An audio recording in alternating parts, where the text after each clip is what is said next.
commencement est un moment de délicatesse extrême. Sachez donc que vous êtes en l'an 2297 et que vous êtes la nouvelle recrue du vaisseau Nexus 6. Il vous faudra obéir aux ordres du tyrannique capitaine. Mais prenez garde, lui comme les autres membres d'équipage sont loin d'être des personnes fiables.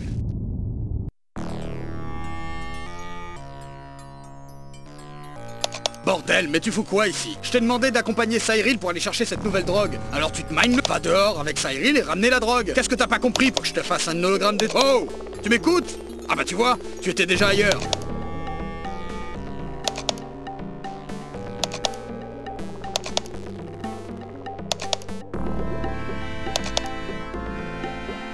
Fuir la réalité, fuir les problèmes. Comment tu veux avancer dans la vie? Moi je te donne une vraie opportunité en faisant... Tu vas gagner beau. Et c'est comme va comment? Un peu de respect, petit, j'ai 241 ans. Alors on va se calmer. Salut le nouveau, ça va? Tu veux goûter du Get Funky? C'est normal, je suis défoncé.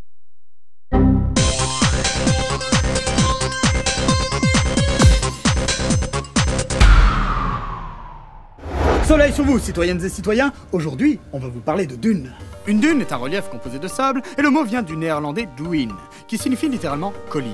Les dunes peuvent se constituer en champs que l'on nommera généralement erg, même si d'autres termes tels que Kro, Edeyen, Ramla, Nefud ou encore Koum pouvaient être utilisés à l'époque de l'ancienne Terre. Merci citoyennes et citoyens. Et n'oubliez pas, la géographie, c'est la vie.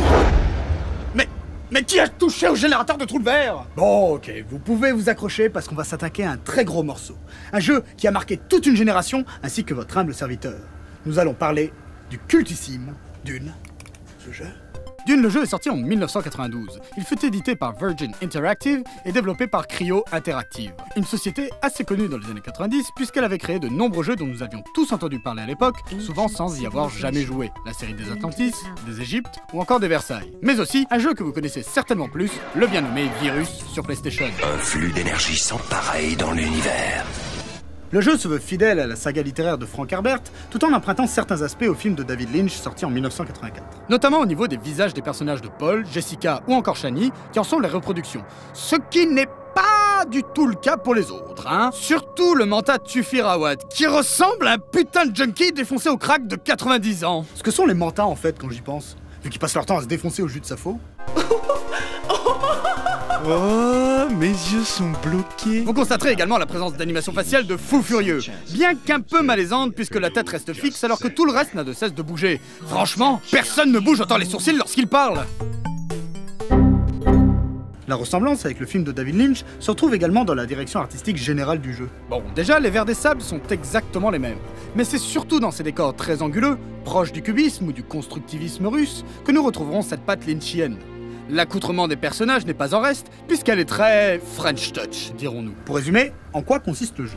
Vous incarnerez Paul Atreides, alors que votre famille vient d'être nommée comme régente d'Arrakis, aussi appelée Dune, la planète des sables. Patrie des fiers Fremen, et aussi seule source dans l'univers connu de l'épice. Substance la plus importante de l'œuvre d'Herbert, car elle étend le niveau de conscience et permet surtout les voyages spatiaux instantanés, puisque les pilotes de la guilde spatiale, des humains ayant muté suite à la consommation intensive d'épices, ont la capacité de replier l'espace sur lui-même.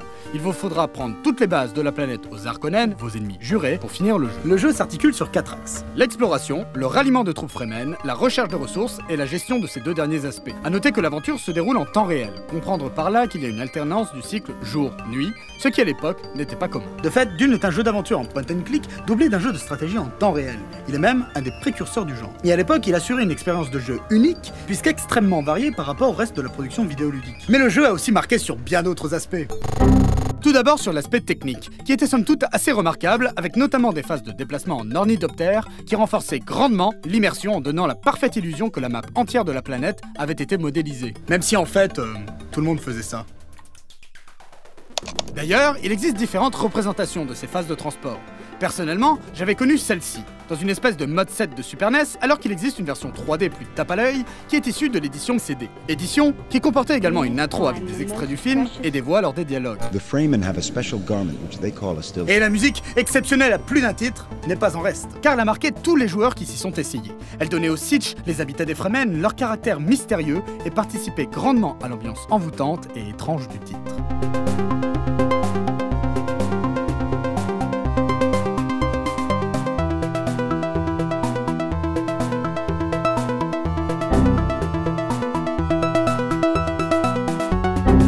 Encore une fois, chose rare pour l'époque, du moins en Occident, la musique fut éditée sous la forme d'un album nommé Dune Spice Opera, qui, il faut bien le reconnaître, est un titre qui défonce. Vous l'avez compris, Dune est exceptionnel à plus d'un titre, mais qu'en est-il du plaisir de jeu en lui-même?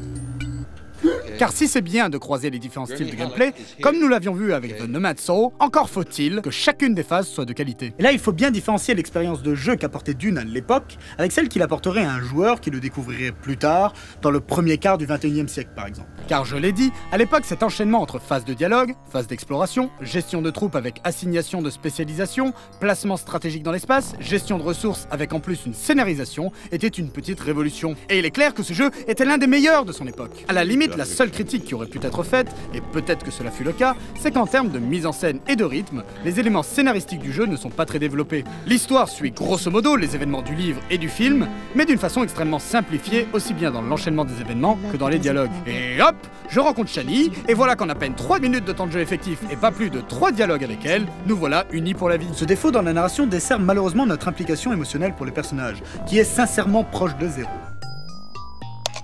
S'il te plaît, aide-moi. Je suis accro. J'ai besoin d'aide. Tu vas m'aider, enfoiré, ou on crève tous les deux. S'il te plaît. Chose étonnante puisque comme nous l'avons vu, le jeu ne manque pas par ailleurs d'impliquer fortement le joueur au niveau sensoriel. Oh putain! En tout cas, il faut bien se rendre à l'évidence, c'est que malgré ses qualités et outre sa valeur nostalgique, Dune le jeu présente beaucoup moins d'intérêt quelques années plus tard. Et c'est là que cela devient intéressant. Voir en quoi un jeu aussi marquant, culte même, ne finit par justifier son statut que par l'aura de son passé, et non grâce à la réalité ludique qu'il présentera plus tard. C'est certainement à débattre et nous ne serons pas tous d'accord sur lesquels, mais à mon sens, il y a des jeux qui sont intemporels. Prenons un jeu comme Tetris. Il n'a rien perdu du plaisir de jeu qu'il procurait, l'expérience est intacte. Le fait que d'autres puzzle games existent, des fois avec des mécaniques de gameplay ou des règles plus complexes, n'a aucun impact sur le ressenti que nous aurons face à lui. Et c'est là que pour un jeu de stratégie, et a fortiori le premier d'entre eux, la chose est beaucoup plus complexe. Depuis Dune, de nombreux jeux de stratégie sont apparus. Et même si, je le reconnais, je ne suis pas un grand spécialiste du genre, il est évident que ceux-ci se sont complexifiés. Notamment au niveau du nombre d'unités disponibles, de leur spécialisation, de leurs points positifs et négatifs.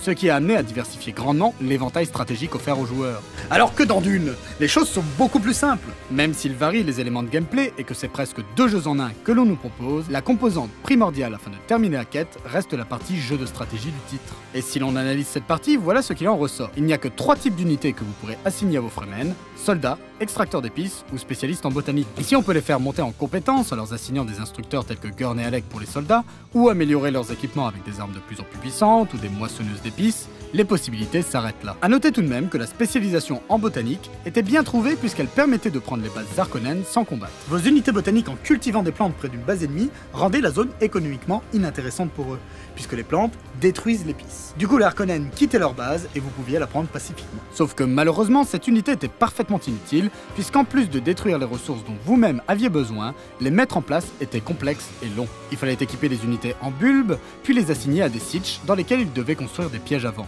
Attendre que les réserves d'eau se remplissent, et ensuite seulement pouvaient-ils commencer à planter. Et autant vous dire que ces plantes prenaient énormément de temps à pousser et à se diriger vers une base ennemie. Du coup, il était bien plus pertinent de ne faire que des unités de combat ou d'extraction d'épices et de bien les gérer.